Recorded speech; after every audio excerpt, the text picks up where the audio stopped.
ओह, तुम? जी, आदाब। ये मैं क्या देख रहा हूँ? ये नवाब साहब, आपके पास ये बंदूक कैसे आ गई? ये पिस्तौल ही नहीं, मेरे पास एक खूबसूरत वारंट गिरफ्तारी भी है। आपको जहमत तो होगी, ये मुझे दे दीजिए। लेकिन तुम्हारा क्या ताल्लुक है किसी को गिरफ्तार करने से? इस काम के लिए एक और साहब हैं, आपको उनसे मिलकर खुशी होगी। आ जाइए भाई। आदाब सेठ साहब। हवलदार जी। हथकड़ी का तकल्लुफ शायद आप पसंद नहीं करेंगे, यूं ही तशरीफ ले चलिए, गाड़ी गेट पर खड़ी है। जी मैं समझा नहीं, ये क्या सिलसिला है नवाब साहब? आपको ये सुनकर मसरत होगी कि मैं नवाब नहीं, खुफिया पुलिस का एक अफसर हूँ। ये नवाब साहब है, वो खुफिया है आप? अच्छा, जो हमें पता ही नहीं था। मगर खुफिया साहब वो दरबारी था, आपको नवाब कहता था वो। दरबारी? उस बेचारे को भी मेरी असलियत का इल्म नहीं था। मैं उसे दरबारी बनाकर अपने साथ इसलिए लाया था कि मेहमान बनकर नवाब की हैसियत से आपके घर रह सकूं और आपके जराइम की तफ्तीश कर सकूं। अच्छा, वेरी गुड जोक। तो सब ये ऐसे ही था, जस्ट फॉर एंजॉयमेंट। हाँ, ये क्या तरीका है? हवलदार साहब के सामने डांट देते हैं हम, तो हम नहीं बोलते हो। अब आपको हमारा मेहमान बनना होगा, फ्रॉड, कातलाना हमले और हफ्ते बेजा के सिलसिले में। लेकिन ये आप कैसे कह सकते हैं कि मैं आप फैसला अदालत ही करेगी, हम अपनी तफ्तीश मुकम्मल कर चुके हैं। मिस्टर जेजी, ये लीजिए 475 रुपए। 475? अच्छा, लो, शुक्रिया।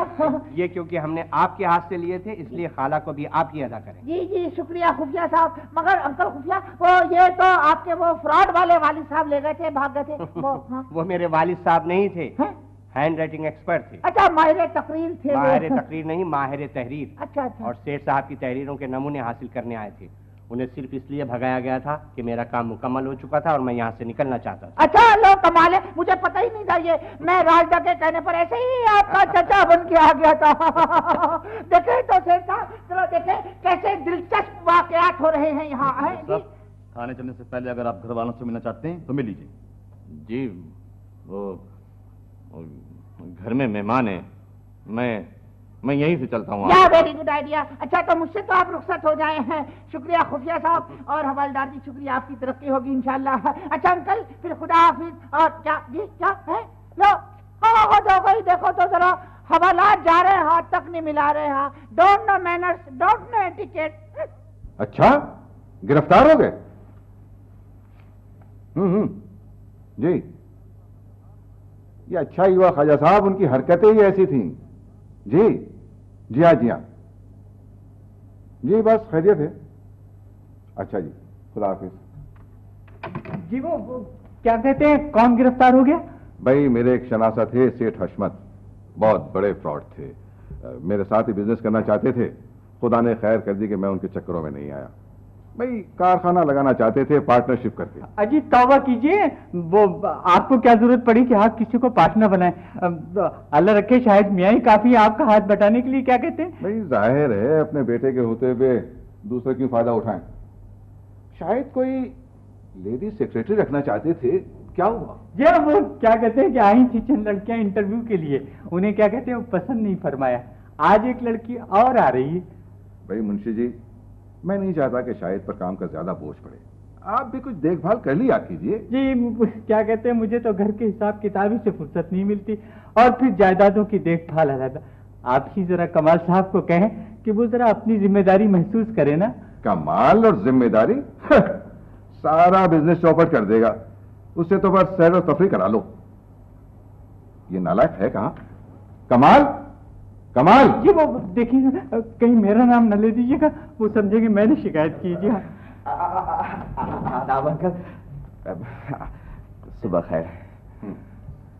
ये तुम्हारी सुबह 12 बजे बखैर होती है? जी हम जी नहीं अंकल, वो मैं तो अभी सोकर उठा हूं ना, तो इसलिए आपसे नाश्ते में मुलाकात ही सोचा सलाम कर लूं। नाश्ता ही नहीं, रात खाने पर भी नहीं थे तुम? जी हाँ, वो चौकीदार कह रहा था कि वो रात 1:30 बजे तशरीफ लाए थे। ये गलत बात मत कीजिए मुझे। देखिए अंकल, कल रात 1:30 बजे कह रहे हैं, हालांकि मैं आज सुबह 1:30 बजे आया हूँ। कहाँ थे तुम? मैं अंकल क्या बताऊं, तो मैं बहुत मजबूर था। वो मेरे एक दोस्त का एक्सीडेंट हो गया था ना, फिर उसकी शादी में कल जाना पड़ा। क्या बकवास है ये? एक्सीडेंट में शादी कैसे हो सकती है? अंकल हो सकती है ना। बात दरअसल ये है कि पिछले हफ्ते एक खूबसूरत लड़की की कार से उसका एक्सीडेंट हो गया था। निकला नतीजे में कल शादी होगी। एक से एक नया बहाना बनाते हो तुम। कान खोलकर सुन लो, आइंदा रात को देर से नहीं आओगे। Yes sir. खाना सबके साथ खाओगे। Yes sir. बस अब तुम जा सकते हो। फैंगल वो एक ज़बानी दरख्वास्त और भी है। क्या? वो अंकल जो मेरे दोस्त है ना, वो जबरदस्ती मुझे मजबूर कर रहे हैं पिकनिक ले जाने के लिए। मेरा ख्याल में उन्हें मना कर देता हूँ। नहीं नहीं, चले जाओ। चले जाओ? Good, thank you. अब क्या है? अब अंकल थोड़ी सी रेलगाड़ी चाहिए, कोई 200 रुपए की। प्लीज। मुंशी जी जी 200 रुपए दे दीजिएगा। गुड। जी वो एक माह में ये 5वीं बार जेब खर्च ले रहे हैं। अच्छा ये बात है मुंशी जी, तो मैं 300 रुपए लूंगा, है ना अंकल? आप मना थोड़ी करेंगे। भाई तुम 500 ले लो, लेकिन किसी तरह शाहिद को अपने साथ जरूर लेते जाना। तो मैं क्या करूं अंकल, मैं तो जब भी भाईजान से कहता हूं वो मना कर देते हैं। क्या हुआ कमाल, क्या मना कर दिया मैंने? अरे भाईजान वो पिकनिक पे जाने की बात हो रही थी। आज हम लोग झील पे पिकनिक मनाने जा रहे हैं। अरे भाईजान आप देखिए क्या हंगामा होगा, हल्ला गुल्ला भाग दौड़, इट बी वंडरफुल। हल्ला गुल्ला भाग दौड़? भाई मुझे तो तुम माफी रखो ऐसी तफरीह से। भाईजान क्या हो गया है आपको, प्लीज, आपके लिए तो तफरीह बहुत जरूरी है। बस दफ्तर से घर, घर से दफ्तर, ये भी कोई जिंदगी है? हाँ है तो अजीब सी जिंदगी, लेकिन हमारे हिस्से में यही आई थी तो हम क्या करें। चले जाओ ना बेटे, तुम्हारी तो कोई सोशल लाइफ ही नहीं है, हर वक्त घर की चार दीवारी में रहते हो। और क्या? कुछ अजीब सा लगता है लोगों से मिलना मिलाना। मुझे तो घर ही में सुकून मिलता है। घर ही में सुकून मिलता है? अरे भाईजान इस घर में रखा ही क्या है, 6-6 महीने गुजर जाते हैं कोई निस्वानी आवाज सुने हुए। क्या बकवास है? ये बकवास नहीं, बड़ी अफसोसनाक हकीकत है। अरे भाईजान घर में कोई घरवाली हो तो कोई बात भी बने। लगता है जी कि अपनी तो किस्मती में नहीं है कोई भाभी। और आपका शादी के सिलसिले में ये प्रोग्राम लगता है कि 62 साल की उम्र से पहले आप शहरे के फूल खिले नहीं देंगे। सुन रहे हैं आप इस नालायक की बातें? ठीक ही तो कह रहा है बेटे। जाहिर है भाईजान कि जब तक आपकी लाइन क्लियर नहीं होती तो अपना नंबर कैसे आएगा। तो इसीलिए तो मैं कहता हूं कि जरा घर से बाहर निकले, घूमे फिरे, कोई लड़की पसंद करे और एक दफा नाम पता मुझे लिखवा दीजिए। बस देखिए फिर क्या कमाल करता हूं। क्या ख्याल है? ख्याल ये है कि इंतहाई अहमक हो तुम। लेकिन फिर गोल करके ना शादी के बाद। अच्छा खैर छोड़िए, ये बताइए कि वो पिकनिक के बारे में क्या प्रोग्राम है आपका? भाई तुम समझते क्यों नहीं हो? तुमसे कह दिया कि मैं नहीं जा सकता। वजह?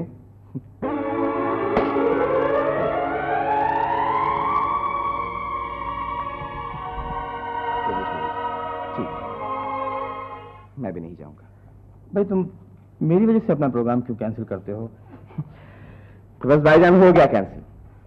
और अब आप ये सुन लीजिए कि आज शाम आउटिंग पे आप मेरे साथ चलिए। पहले कोई अच्छी सी पिक्चर देखेंगे और उसके बाद किसी शानदार से होटल या क्लब में बैठ के खाना उड़ाया जाएगा। अरे खाइए ना आप लोग, खाइए ना। पैसे की तो मैंने कभी परवाह की ही नहीं लड़कियों के सिलसिले में। बेकार आपने इतनी जहमत की। नहीं, जहमत कैसी, ये तो मेरा फर्ज है और फर्ज अगर कर्ज लेकर भी अदा किया जाए तो मर्ज होता है, आपको पता है। वैसे पैसे की कोई कमी नहीं, अपने पास सरमाया बहुत है, करेंसी काफी है जेब में। आप करते क्या है मिस्टर डेवी? वो मैं करना क्या है, बेकार हूँ मैं आज। मैं तो खैर बेकार ही बैठा रहता हूँ। नौकर चाकर बहुत है काम करने के लिए, और भाई देखिए ना मुझे काम करने की जरूरत क्या है। स्टाफ मैंने इतना रखा हुआ है, या वो कोई 10-12 कारखाने लगा दिए हैं जल्दी में, कोई 18 या 24 जहाज चल रहे हैं मेरे जाती, और जायदाद का किराया अलहदा आ जाता है। Very good, very good. फिर तो ये खर्चा आपके लिए बिल्कुल मामूली है। क्या ऐसा ही है आजकल कुछ। अब मैं आपको क्या बताऊं, मेरा चेहरा देखकर आपको अंदाजा हो रहा होगा मेरा फैमिली फोरग्राउंड क्या है। बहुत ही अजीब फैमिली है मेरी। मैं बहुत ही आला खानदान का चश्मो चिराग हूँ। मेरे फूफा चिराग दिन का नाम आपने सुना होगा, बहुत मशहूर आदमी थे वो। हाँ जरूर होंगे। अरे आप लोग कुछ और लीजिए ना, है? अरे ले ना भाई। विचार रहने दीजिए, किसी चीज की ऑर्डर सर। अरे यार वो नहीं, वो कहीं रहने दे, चलो फिर रहने दो। रहने दो फिर। ऐसा करो, तुम क्या नाम है तुम्हारा? अब्दुल कुद्दूस। तुम शंटिंग करते रहो, आते जाते रहो, coming and going around of the horizontal, you know. Okay sir, alright sir. Okay शरीर। भाई आप लोग हम ये क्या करते हैं आप लोग, यानी लोकल लेडीज में ये बड़ी खराबी है कि तकल्लुफ बहुत करती हैं। यूरोप में ऐसा नहीं होता ना। तो क्या आप यूरोप रहे हैं? लीजिए और मैं रहा कहाँ हूँ, यानी मैं तो यूरोप ही में रहा हूँ from my childhood of the Robin Hood. मैं जब भी यूरोप गया बस न्यूयॉर्क ही में रहा। वहां जरा दिल घबराया तो ट्रेन पकड़ी और सीधा स्विट्जरलैंड। वैसे लंदन में भी कंपार्टमेंट है अपना। Compartment? You mean apartment? Oh yes, apart yes, you are right. अच्छा ये बताएं आप लंदन में कहाँ थे? मैं लंदन में, मैं कहाँ यार, ये कैसी कैसी अजीब सी है। जनाब मैंने आपसे ये पूछा था कि आप लंदन किस जगह रहते थे? मैं लंदन में वो वैसे वो देखा, आपको पता है लंदन कोई छोटी सी जगह तो है नहीं, इतना बड़ा मुल्क है लंदन, यू नो, सब कॉन्टिनेंट। मैं भी वहाँ काफी अच्छे रही हूँ। अच्छा अच्छा। ये बताएं कि आप लंदन में किस जगह आपका मकान था? लंदन में मेरा घर कहाँ, लंदन में मेरा घर मेरी जन, वो असल में लंदन जो है ना, वहाँ वो आपने सुना होगा Eiffel tower. Eiffel tower London का जो है। Eiffel tower? जी जी। लेकिन वो तो पेरिस में है। अच्छा कब से? वो तो पेरिस में ही है। अच्छा है पेरिस में, वो लो। यानी जरा मुलाहिदा फरमाइए आप मिस रोजीना, आप देखें कि यानी क्या हो गया, मैं इतना अरसा पेरिस को लंदन समझ के रहता रहा। गैर दिमागी है। नहीं वैसे आपने बिल्कुल ठीक कहा आईफिल टावर के बारे में। अच्छा वो जो आईफिल टावर से नू को जाते नुक्कड़ की तरफ तो पिकैडली सर्कस आ जाता है। जी। वो सर्कस बड़ा मशहूर, आपको पता नहीं लोग, बड़ा मशहूर सर्कस है पिकैडली जिसका नाम है। वो वहाँ बड़े अच्छे अच्छे सर्कस होते हैं। मेरे मामू 3 साल वहाँ रस्ते पर चलते रहे हैं।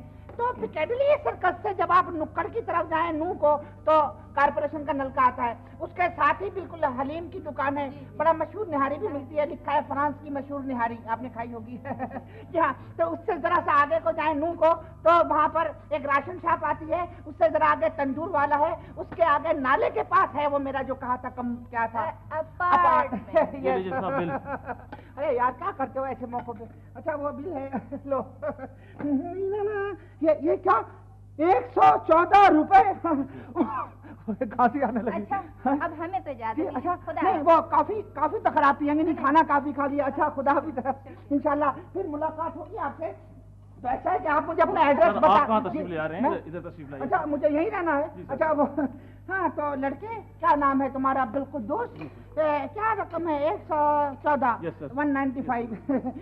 वो सरमाया बहुत है अपने पास, अल्लाह का करम है। वो ये क्या हुआ? अरे लो ये यार वो जेब फट गई, ब्रोकन है। वो 475 थे जेब में। 475?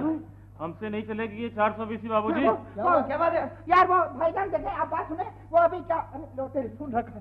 हेलो हेलो छोड़ दीजिए यार। वो हाँ वो मैं ये कह रहा था कि जेब में 475 थे, गिर गए मेरे यार। लो आंटी मैडम ये पैसे ही नहीं देते क्या? क्यों नहीं देते पैसे? यार देखे भाईजान देखे, वो आप कहाँ से दे, पैसे नहीं है तो जेब में से गिर गए तो क्या करेंगे? मैनेजर मैं अपने क्लब में इस किस्म के लोगों को बिल्कुल अलाउ नहीं करती। नहीं देते हो? मैडम इस किस्म के कंगले अगर इस क्लब में आते रहे ना तो हम लोग की तो इज्जत खाक में मिल जाएगी। बिल्कुल ठीक है। अरे मेरा पाइप ले लिया। इसका पाइप भी ले लिया। अरे वो अच्छा ये आपका पाइप है? लो मैं समझा मेरा सिगार है। अच्छा कोई बात नहीं अंकल, हो जाता है ऐसा, फिर इंशाल्लाह मुलाकात होगी। खुदा हाफिज। जा सकते हो यार, क्या तरीका? हाँ तो मैनेजर लो इसे किचन में ले जाओ। किचन में? नहीं वो तो मैं तो अभी काफी खा चुका हूँ, किचन में जाने की जी। वो देखे जब तक बिल की रकम पूरी नहीं हो जाती ये बर्तन साफ करेगा। हेलो बर्तन करी हमें नहीं अच्छी लगती थी, छेड़छाड़ हटे। ले जाओ इसे। अरे लो देखे मैडम मेरी बात सुने, देखे अगर आपको कोई काम ही कराना है तो कोई मुझे मैनेजमेंट ऑफ द लगेजमेंट किस्म का काम बताएं, और जो भी आप मुझे 2-4 हजार तनख्वाह देंगी मुझे कबूल है। देखना तनख्वाह का क्या है? तनख्वाह क्या लेंगी आप? जी मालूम नहीं, मैं दरअसल ये पहला मौका है सर्विस का। कभी ना कभी तो आदमी पहली बार सर्विस करता ही है। आप इसको तो घबरा क्यों नहीं? जी वो मैं घबरा तो नहीं रही हूँ, शायद मैं ही घबरा रहा हूँ। जी से एहतियातन पसीना पूछ लीजिए आप। आज कुछ गर्मी ज्यादा है। हैरत है आपने बीए कैसे कर लिया? आज जैसी लड़की तो किसी इम्तिहान में बैठ ही नहीं सकती। तो मैं जाऊं क्या? मैंने कहा आपसे जाने के लिए। अभी तो इंटरव्यू नामुकम्मल है मिस वजारा। जी जी हाँ, आप जो तनख्वाह देना चाहें दे दें, मैं इनकार नहीं करूंगी। मेरा ख्याल है इब्तिदा में 500 रुपये मुनासिब रहेंगे। 500? अच्छा जी, ठीक है ठीक है। शॉर्टिंग आता है आपको? जी नहीं, आप सिखा दीजिएगा, मैं बहुत टाइप जानती हैं आप? जी नहीं, आप टाइपराइटर आ देंगे तो मैं यूं करके टाइप कर लूंगी। बहुत सीधी हैं आप। जी जी नहीं। जाने दीजिए, आप सिर्फ लिखने पढ़ने का काम कर लीजिएगा। सर वो एक बात पूछना थी आपसे। सर नहीं, शाहिद कहिए। मैं ये तकल्लुफात पसंद नहीं करता। सर शाहिद साहब, वो सर्विस तो दफ्तर में होती है, तो आपने मुझे यहाँ क्यों बुलाया? बस यूँ समझ लीजिए कि ये घर मेरा दूसरा दफ्तर है। सुबह थोड़ी देर के लिए ऑफिस जाता हूँ और जरूरी कागजात साथ ले आता हूँ। ज्यादा काम यही करता हूँ। जी बेहतर। ये क्या मैं देख रहा हूँ इस घर में, और निस्वानी चेहरा। भाईजान, आपने तो मुझे बताया ही नहीं कि आपकी भी कोई दोस्त है। मैं उनकी दोस्त नहीं हूँ। तो फिर कौन है? अच्छा अच्छा, तो किसी वैरायटी प्रोग्राम के लिए चंदा मांगने आई हूँ। इडियट, ये सर्विस के सिलसिले में आई हूँ। अच्छा अच्छा अच्छा, बहुत खूब बहुत खूब बहुत खूब। माफी चाहता हूँ। बहरहाल, आपके इसमें ग्रामी क्या है? गजल। गजल? जी गजल? माफ कीजिए, देखने में तो आप बिल्कुल आजाद नज़म लगती हैं। कमाल, तुम्हें कोई जरूरी काम नहीं है इस वक्त? काम तो तमाम हो गया भाईजान। अब मेरा मतलब है भाईजान, देखिए आप, काम तो सारे खत्म हो गए, फुर्सत ही फुर्सत है। इसीलिए तो मैंने सोचा कि थोड़ी देर अपने भाईजान से बैठ के बात कर लें। अरे मिस गजल, प्लीज आप भी बैठिए ना। आइए आइए, तकल्लुफ क्या करेंगे, बैठिए। गुड। हाँ, आप बताइए कि आपकी हॉबीज क्या है? आप माइंड न कीजिएगा, ये अहमक मेरा भाई है। जी, सिर्फ भाई कहने देने से भी जुमला मुकम्मल था। तो देखिए भाईजान, खवातीन के सामने आदाब गुफ्तगू मलूज रहे। गजाला साहबा, ये खूबरू नौजवान मेरा चचाजाद भाई है, लेकिन मैं इसे सगे भाई से ज्यादा अजीज समझता हूँ।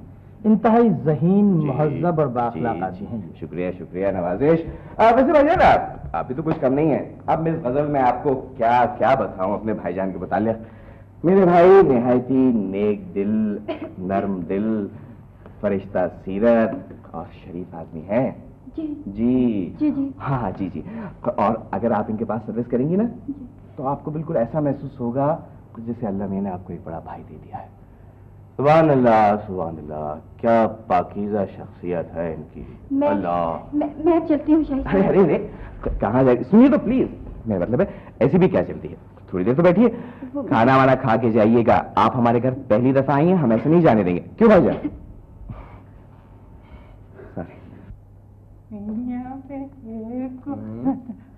अरे गजाला बिटिया, तुम यहाँ? मुंशी जी, आप भी यही हैं? अरे आप दोनों जानते हैं दूसरे को? अजी मुद्दतों से जानते हैं। क्या कहते हैं, हमारे मोहल्ले में तो रहती है बिटिया, हमने गोदों में खिलाया इसे। क्या कहते हैं जी? मुंशी जी, आपको जहमत होगी, जरा ड्राइवर से कह के घर छोड़वा दीजिए। अरे भाईजान, मैं छोड़ाता हूँ। अरे मुंशी जी, आप तकलीफ न करें, मैं छोड़ाऊंगा। बेटी आ जाओ। क्या कहते हैं? खुदा हाफिज। कमाल, चलिए, अब मैं खाना खींचूं। ये बकवास करने की क्या जरूरत थी? कुछ देर मुंह बंद नहीं रख सकते थे तुम? अम्मी, अम्मी, अरे आ गई गजाला बेटी। आदावत करता हूँ, आदावत। लेकिन ये गजाला बेटी आपके साथ कैसे मुंशी जी? जी, वो क्या कहते हैं कि मैं भी उसी घर में मुलाजिम हूँ जिस घर में इनको नौकरी मिली है। मिल गई नौकरी? अल्लाह तेरा लाख लाख शुक्र है। लेकिन बेटी तनख्वाह कितनी होगी? अरे अम्मी, पूरे 500। 500? जी। अल्लाह का एहसान है बेटी, वरना इतनी अच्छी नौकरी बड़ी मुश्किलों से ही मिलती है। अरे अम्मी, मुश्किल तो कोई थी ही नहीं, बस उन्होंने 2-4 सवाल मुझसे पूछे, मैंने फर फर फर फर फर फर जवाब दे दिए। बहुत मुतासिर हुए, कहने लगे कि बस ये सर्विस तो बस आप भी जैसी लड़की कर सकती है। अरे और क्या, किसी से कम थोड़े ही है मेरी बेटी। जी हाँ, वो क्या कहते हैं, अब तो आपके सारे दुख दलिदर दूर हो गए और बिटिया को भी नौकरी मिल गई। अब ये कमरे किराए पर देने की आपको कोई जरूरत नहीं है जी।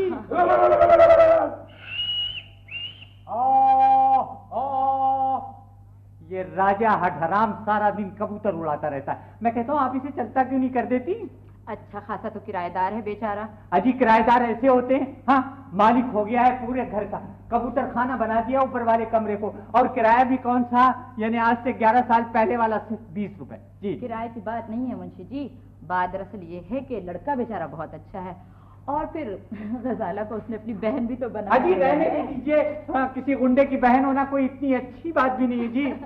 अरे मुंशी जी बेचारा गुंडा है कहाँ, जाहिर करने की कोशिश करता है। भाग जाओ। अरे क्या भाग गया? कौन भाग गया? अरे क्या हुआ? कुछ बकेगा भी? अरे वही सामने वाला उस्ताद घसीटा, बड़ा आया कबूतर बाज बनता है, वो समझ रहा था कि मैं घर में मौजूद नहीं हूँ, और इसी कैसे हो मुंशी? ठीक हो राजा पहलवान? अच्छा बिल्कुल समझे, वो समझा कि मैं घर में मौजूद नहीं हूँ, मेरी डाढ़ उड़ रही थी तो उसने अपनी डाढ़ से हमला करवा दिया और चाह रहा था कि मेरे रुस्तम को घेर के ले जाए। रुस्तम? अरे हाँ, वही मेरा चित्रा कबूतर, लेकिन वो कहाँ किसी के काबू आने वाला, यूं गया मेरा यार साइबर जेट की तरह आसमान पर, और वहां से देखने लगा कि राजा पहलवान क्या ऑर्डर करता है। मैंने भी नीचे से आंख मारी, एक डुबकी, दूसरी डुबकी, और तीसरी डुबकी पे लैंड कर गया मेरा यार। अबे क्या कहते हैं राजा पहलवान, ये तेरा मरियल कबूतर हमेशा बैठा रहता है खिड़की के छज्जे पर, अबे किसी दिन पकड़ के ले जाएगा घसीटा इसको। हाँ किसी की मजाक नहीं है, जो राजा पहलवान के कबूतरों का आंख उठाकर भी देखे, तुझे नहीं मालूम सारे मोहल्ले में मेरी दहशत फैली हुई है। अबे रहने दे, हाँ बातें बहुत सुनी है, लड़ते किसी से नहीं देखा अभी तक तुझे। हाँ दिखाओ तुझे, दिखाओ। छह साल हो गए इस बुड्ढे को यहाँ पर मेरे इलाके में, इसे मालूम ही नहीं, इसे मालूम ही नहीं कि राजा है क्या है। अबे मुझे मालूम है टिड्डे पहलवान। हाँ नहीं तुझे नहीं मालूम, तुझे नहीं मालूम, तुझे नहीं मालूम, बड़े बड़े बैनुल अक़वामी गुंडे कानून को हाथ लगाते हैं मेरे नाम से। कौन सा ऐसा थाना है जिसके नोटिस बोर्ड पर राजा पहलवान की तस्वीर नहीं? कौन सा ऐसा अखबार है जिसके पहले सफे पर राजा की तस्वीर नहीं छपती? बकवास बकवास बकवास करता है ये, मोहल्ले से बाहर तो कोई इसको जानता भी नहीं। खामोश हो जाओ। मेहमान मुंशी, क्यों अपनी मौत को तू आवाज दे रहा है? मैं बताऊं ये करता क्या है, किसी अखबार में अगर किसी बदमाश की ऐसी तस्वीर छपी हो जिसकी तस्वीर साफ नजर नहीं आ रही हो, तो ये कहता है कि मेरी तस्वीर है। चुप हो जाओ। हाँ ये परसों के अखबार में एक डाकू की तस्वीर छपी थी जो पुलिस से मुकाबला करते हुए मारा गया था, और उसकी लाश जमीन पर औंधी पड़ी थी। ये उस तस्वीर को काट लाया और कहने लगा, मुंशी जी ये मेरी तस्वीर है। ठीक है वो मेरी तस्वीर थी। हाँ, मैंने कहा ये तो भरा पड़ा है, तो कहने लगा हम भी कौन से जिंदा है। अबे बहुत हो चुकी है, बहुत हो चुकी। क्या कहते हैं आप? अरे राजा क्या सूखे इतना तो सोचो मुझे, ये तुम्हारे घर आए हुए थे। चलो बैठो। माफ कर दिया जाओ। बैठ जाओ बहन के कहने से माफ कर दिया। हंगामा ही करोगे या कुछ सुनोगे भी? मुबारकबाद दी गजाला को। किस बात की? नौकरी मिल गई है इसे। नौकरी मिल गई है, अच्छा भी मुबारक। क्या नौकरी? ये कभी नहीं हो सकता कि राजा पहलवान की बहन नौकरी करे। बस रहने दो, बड़े गैरतदार हो। 2 साल हो गए, किराया तक तो दिया नहीं कमरे का। तो अम्मा भी जब भी मैं जज्बात में आता हूँ ऐसी बात करती हो। ठीक है करे नौकरी। राजा कौन होता है बोलने वाला? अरे मेरे राजा भैया, वो बहुत अच्छी नौकरी है, लोग भी बहुत अच्छे हैं।